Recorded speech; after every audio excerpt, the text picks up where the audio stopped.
દાહોદ કે જ્યાં ભૂમાફિયાના મોટા કારસ્તાનનો થયો પર્દાફાશ। નકલી હુકમોથી ખેતી લાયક જમીનને બિન ખેતી લાયક બનાવી અનેક લોકોને વેચી માર્યા પ્લોટ। સમગ્ર કૌભાંડ સામે આવતા શૈશવ જકરિયા અને હારૂન નામના શખ્સોની ધરપકડ કરવામાં આવી। સમગ્ર કાંડમાં હજુ અનેક લોકોની સંડોવણીની આશંકા છે। દાહોદ શહેર નજીક નગરાળા અને રડિયાતીમાં ખેતી લાયક જમીનોને નોન એગ્રીકલ્ચરમાં ટ્રાન્સફર કરવા માટે અધિકારીઓના નામના નકલી ઓર્ડર બનાવીને તેમાં ખોટા સહી સિક્કા કરીને સિટી સર્વેમાં નોંધ પડાવી દેવામાં આવી।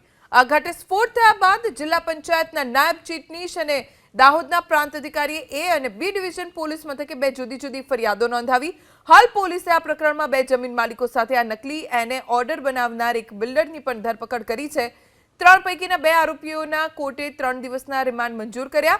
નકલી કચેરી બાદ હવે નકલી એને ઓર્ડરનો પ્રકરણ સામે આવતા દાહોદ શહેર સાથે આખા જિલ્લામાં ખળભળાટ છે।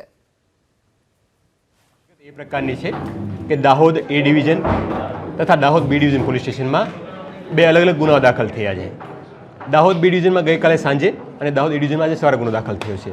બંનેની મોડસ ઓપરેન્ડી સરખા પ્રકારની છે કે જે ખેતીલાયક જમીનો હતી એ જમીનોને બિન ખેતીલાયકના ખોટા હુકમો બનાવી એમના પ્લોટિંગ પાડી અલગ અલગ લોકોને વેચી અને સરકારનું જે પ્રીમિયમ ભરવાનું છે એ પ્રીમિયમનું સરકારને લોસ કરી પોતે સરકાર સાથે ચીટિંગ કરેલો ગુનો બનેલો છે।